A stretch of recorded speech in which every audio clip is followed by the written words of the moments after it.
Mga kababayan, Assalamualaikum warahmatullahi wabarakatuh. Madayaw, mayong adlaw kaninyong tanan. Magandang araw sa inyong lahat. Today, we celebrate not merely a date, but the courage of a people who fought for freedom and sovereignty. Noong Hunyo 12, 1898 sa Kawit, Cavite, ipinahayag ni Pangulong Emilio Aguinaldo ang pagsilang ng isang malaya at nagsasariling bansang Pilipinas. Matapos ang mahigit 300 taon ng pananakop.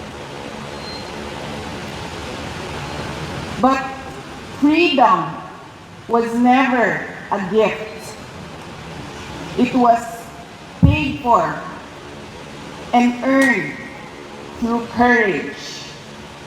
It was paid with Filipino grit and bravery.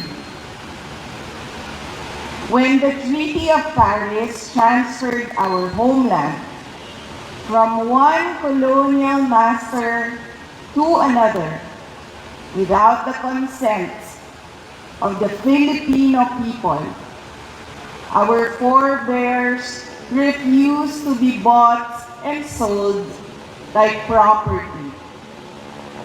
Pinili nila ang paglaban kaysa pagsuko, ang dangal kaysa pagpapasakop.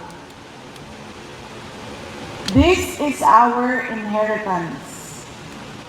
Lumaban tayo sa bawat puwersang nagtatangkang magdikta ng ating kapalaran.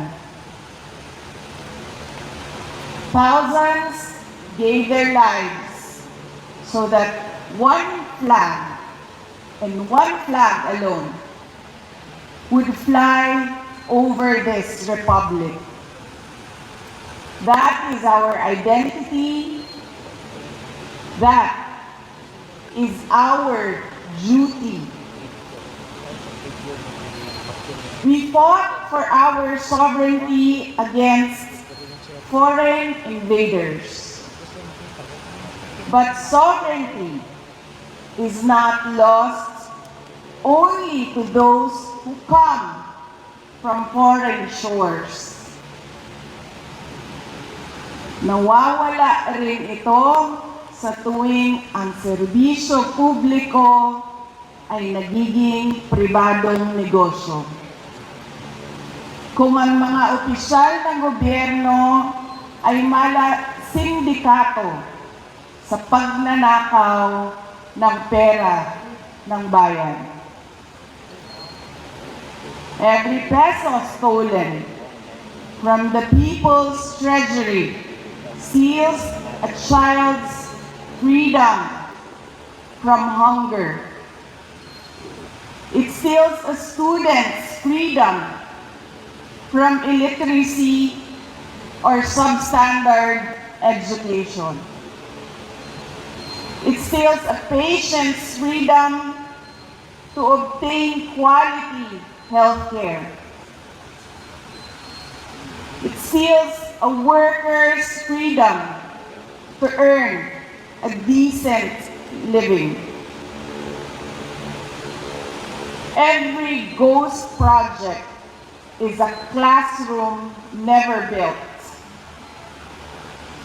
Every corrupt contract is a road that was never built for farmers to bring their produce to the market. Ang korupsyon ay hindi lamang pagnanakaw ng pera. It steals opportunity. It steals dignity. And it steals hope. And ultimately, it steals freedom itself. Rizal, Bonifacio, Luna, and thousands of other Filipino heroes fought so that every Filipino could live with justice, dignity, opportunity, and hope. Mga kababayan, freedom is never permanent unless it is defended. Sovereignty survives only when a people refuse to surrender it. Hope survives when citizens refuse to accept bad governance as their destiny.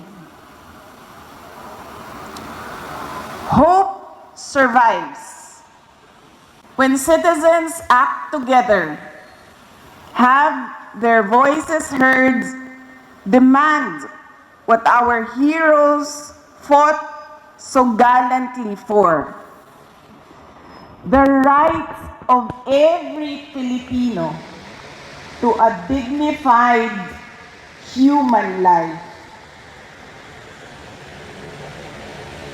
Hope survives when our people believe they have a better future.